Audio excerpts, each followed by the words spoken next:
Hi, I'm at Canada's Outdoor Farm Show with Lucas Weber of Ag Business and Crop Inc., who is taking part in the drone demonstrations here today. Lucas, what were you trying to show people here? Today we wanted to showcase kind of the innovation of farming, what's coming next.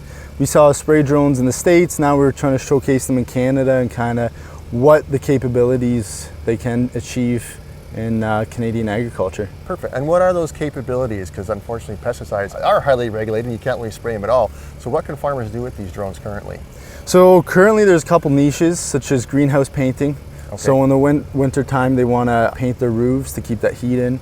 Another thing is, a big thing is cover crops. So kind of regenerative agriculture, that's a large part of it, as well as there are foliar fertilizers we can spread. So chemicals we can't, but foliar fertilizer we can.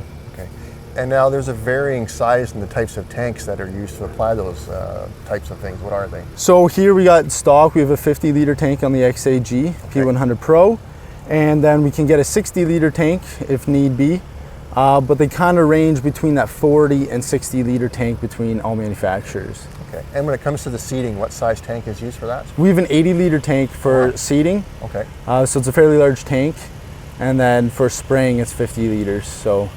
And now I guess operating time depends on the type of weight it's carrying. If it's like a fertilizer or a seed, do you see a great difference there, or how do you compare those two? I've done tests with the XAG and we've actually flown around 7 minutes, fully loaded, never dropped a single drop, and I just flew for 7 minutes straight with liquid in it. So the battery technology is there. Right. And I noticed you actually charge them in water too, so that really helps a lot in terms of battery life and that sort of thing. Yeah, it keeps the batteries nice and cool.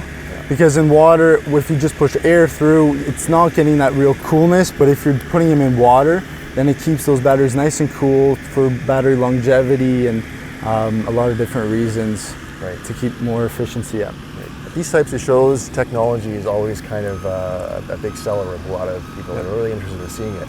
What kind of interest are you seeing at the business level for people who are interested in putting these kind of things on their farm? They're interested to get into the market. Okay. Well, some people are waiting for PMRA to kind of catch up with legal for pesticides, and a lot of guys want fungicides legal. Okay. But guys want to learn the product, get their licensing, and we always recommend make sure you get all your licensing right away and do everything correctly. That's probably the biggest hurdle, I guess, eh? It is, yeah. Perfect. It is, but it isn't. The chemical's more of a hurdle. To get actually licensed and fly and all your certificates isn't as much of a hurdle. Okay, well, there's a step process for that at least, yeah.